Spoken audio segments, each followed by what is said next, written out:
Okay, the financing paragraph. So the financing paragraph is a little complicated, has a few moving parts, and I'll kind of walk you through those as clearly as I possibly can.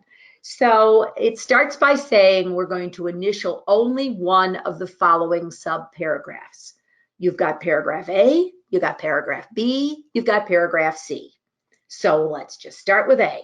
This is a loan contingency.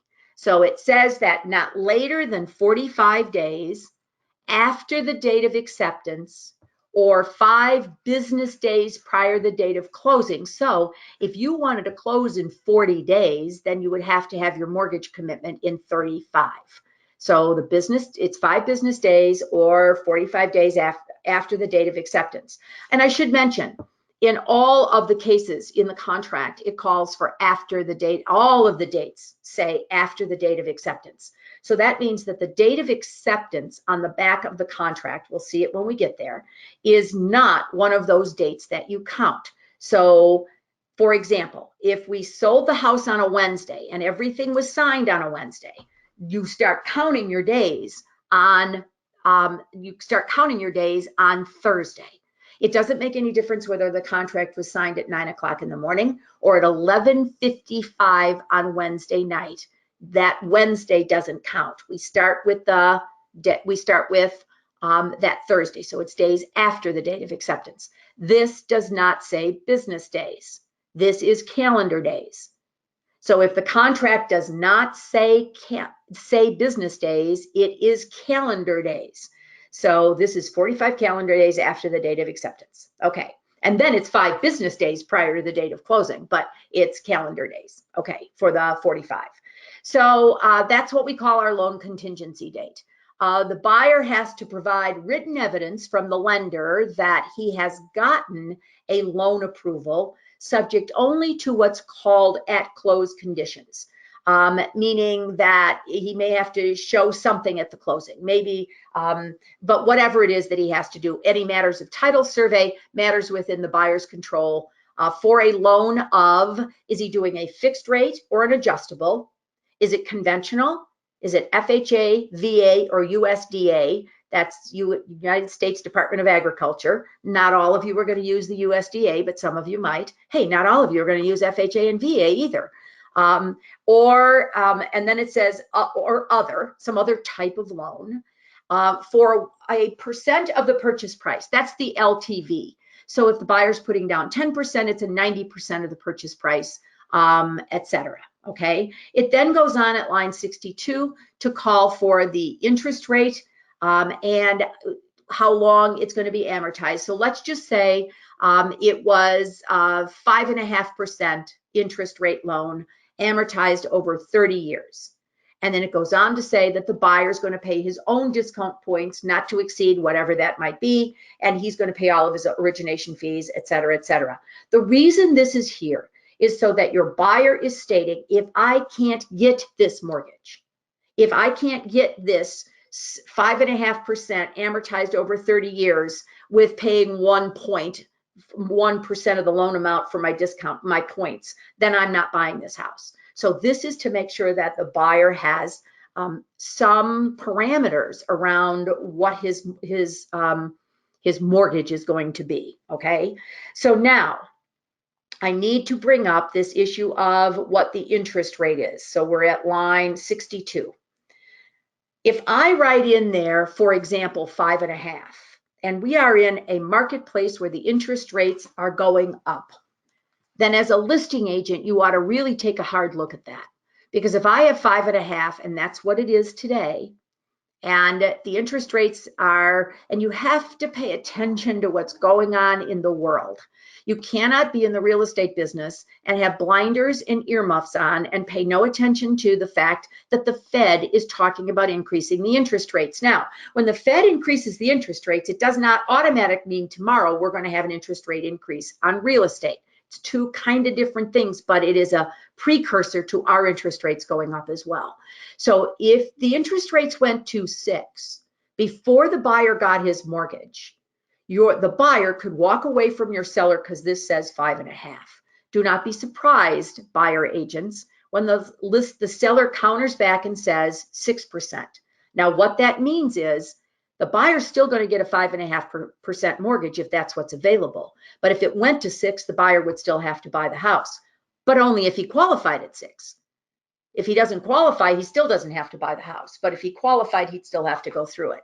In a seller's market, I would suggest that you automatically put that in there as a buyer agent, because that way you're tilting the scales in favor of your buyer, because you're already putting in what we kind of call the fudge factor, if that's what happens. Okay, so that's if the buyer is getting financing. The next one, the next part of this financing is if the buyer, after he's applied for his loan, he can't get a loan approval and he serves notice to the seller not later than that loan contingency date, which was 45 days after the date of acceptance, then the contract is null and void. If he does not provide evidence that he has the mortgage, or does not ask, or even asks for an extension for his mortgage time, either one, the seller can kill the contract if they choose to kill the contract. So your buyer needs to have his mortgage by the date that's in there. So if he doesn't have his mortgage in 45 days, even if he asks for an extension, the seller does not have to grant it, and the seller can say no. Or if they don't even ask for an extension, the seller can kill the contract after that. Now, it goes on to say, so my buyer does not get his mortgage and it's day 45. He asks for an extension. Seller has not granted the extension. The seller and the seller's attorney is getting ready to send the letter to tell your buyer that, or the buyer, that the contract is now dead. So that's happening on day 46. And then on day 46, your buyer gets his mortgage commitment. If he can provide written evidence of his loan approval, then the contract's still in full force and effect if it is given prior to the notice to terminate. If the seller has already given the notice to terminate, then the contract is dead. Now, I'm going to try to do this without slanting it too much in any direction.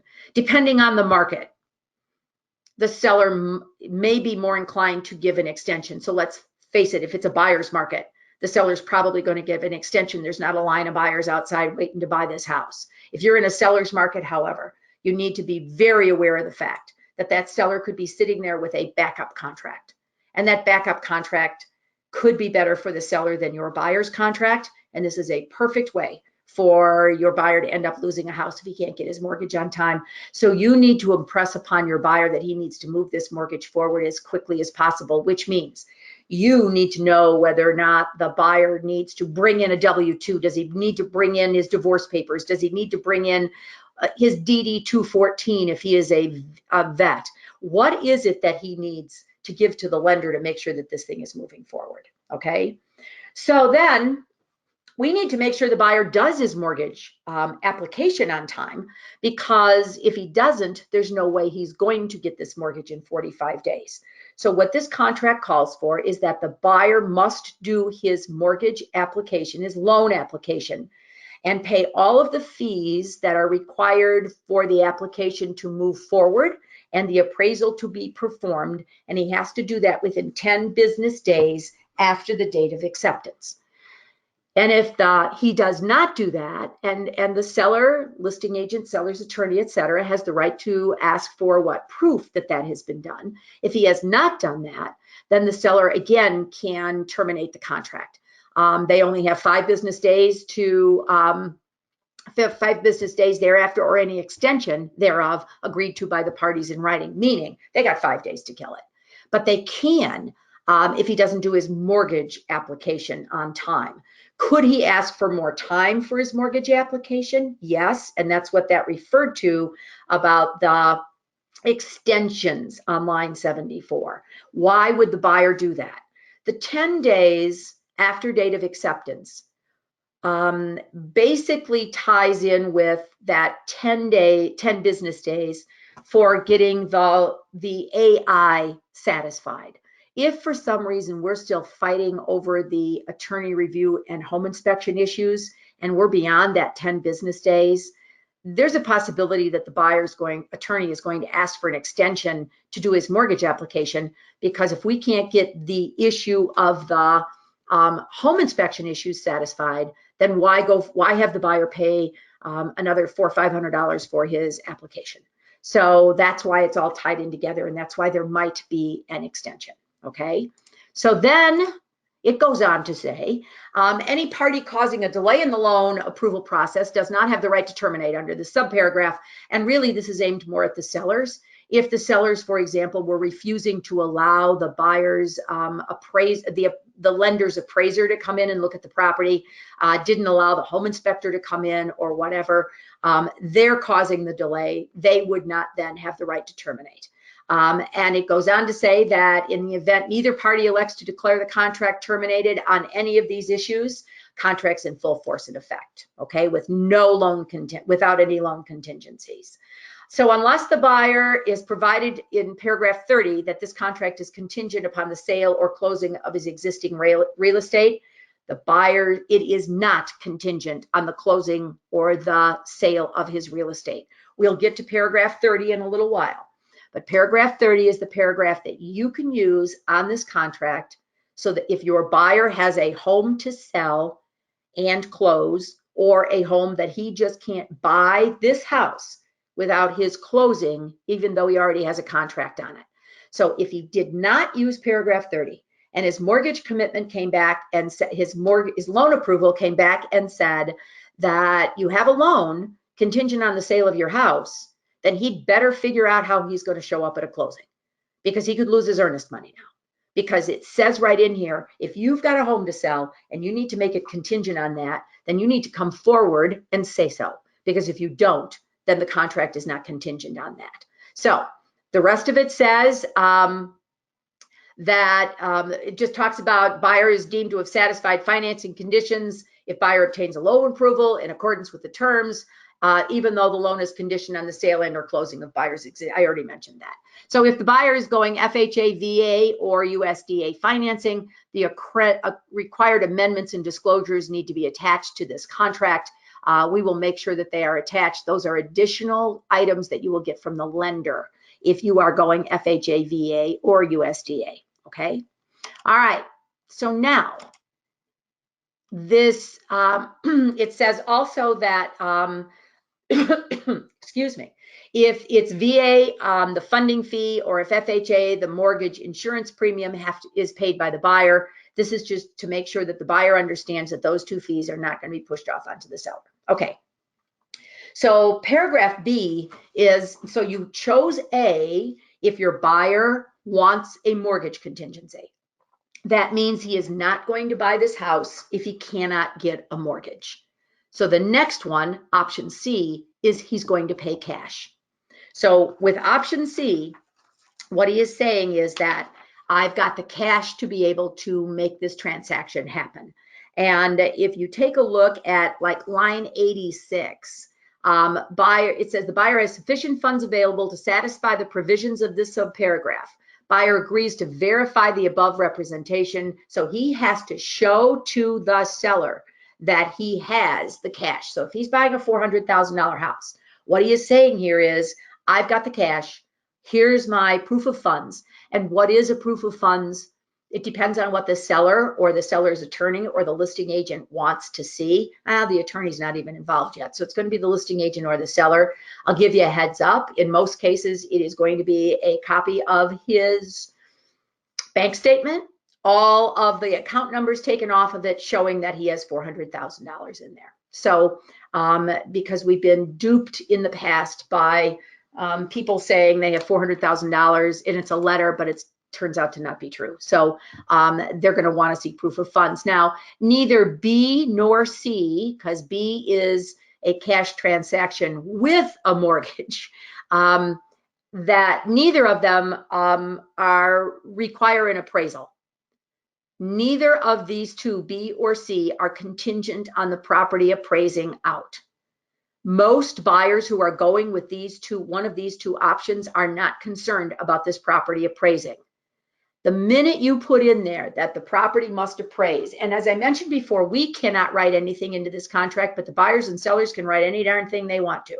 So can my buyer write in, even though he's going cash, that property must appraise for purchase price, he might as well be going and getting a mortgage now, guys, because bottom line is he's weakened his cash transaction to that of now it's got to appraise. We see people going with cash, no mortgage at all, more often in very high price ranges, or investors who are cash and they know what the value is. Most people going with cash are not concerned about whether or not it's going to appraise out. Just kind of who it is that's using that type of financing. So, or non-financing as the case may be. So it goes on to say that the parties are going to share the title company escrow closing fee equally.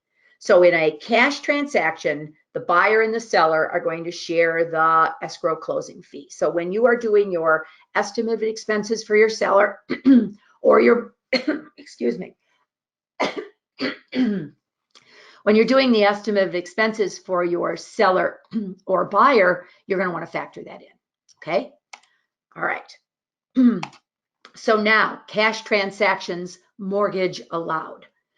This one means that my buyer, and typically these buyers are very, very strong buyers. You're looking at people with credit scores of 850.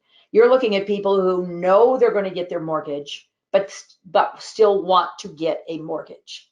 So it's not contingent on the buyer getting financing, but he's saying that he might.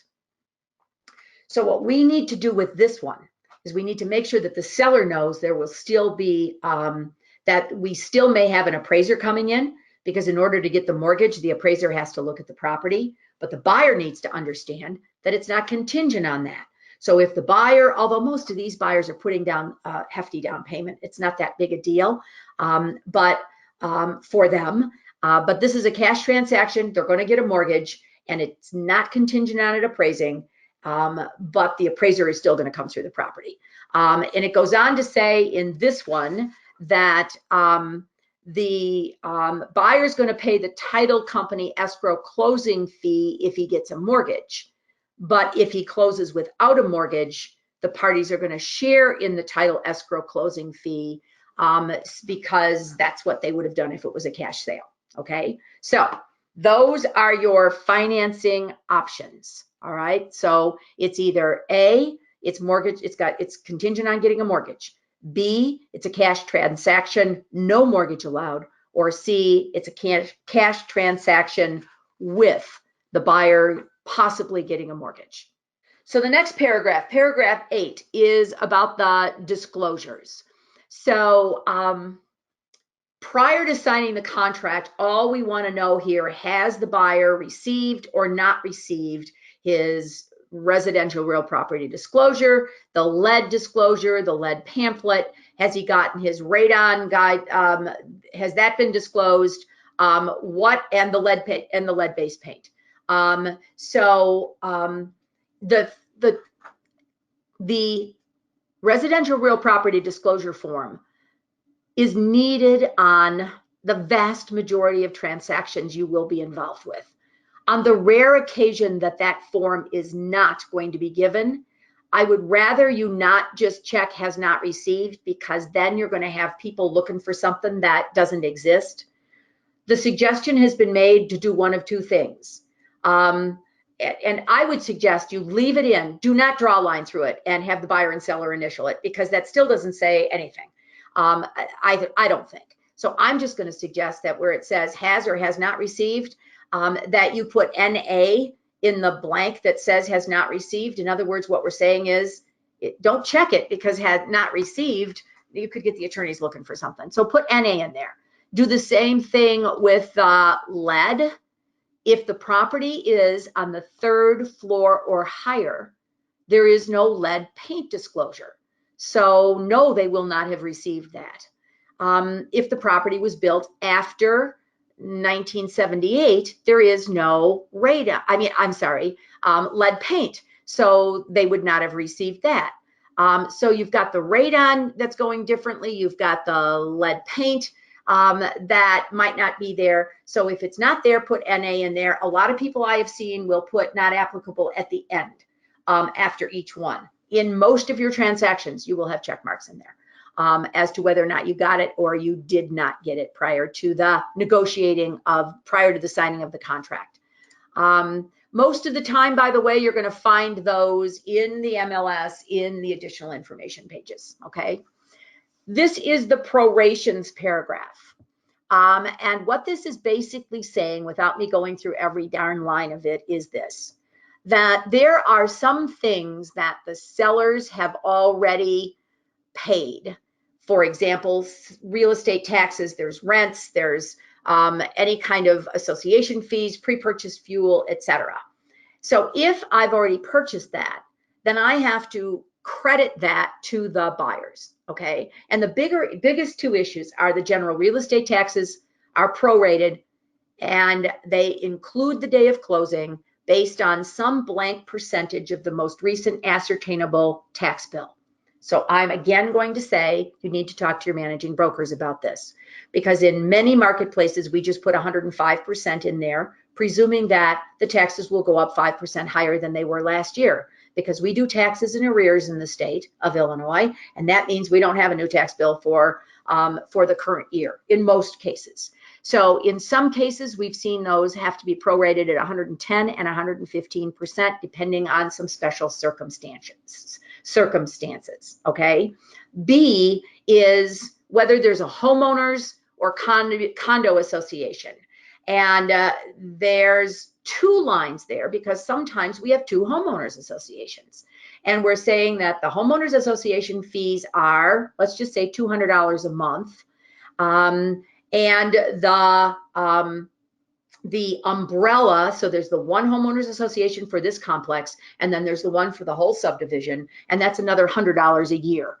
Whatever it is, the seller is going to pay the remaining balance of any special assessments by the association confirmed prior to the date of acceptance, and they're disclosing what the association fees are so that they know what they are, and those two will be prorated. So the last part of that, which goes on to the next page, speaks to any special assessment area or special service area due after the year of closing. Those are not proratable items. They're going to be paid by the buyer, unless somehow or another the ordinance or statute says they should be paid. Special assessment areas or special service areas are not the same as a special assessment put onto the property by a homeowners association. So a special assessment area, or usually called SSAs, those are special taxes that were put onto the property over and above the real estate taxes that flow with the property, no matter who owns it. It's a mandatory disclosure in the MLS. You will know, and I'm going to show you another place where the seller has to disclose whether or not it's in an SSA. All right, so because that's more money that the buyer has to pay after he's bought the house, over and above what his real estate taxes are.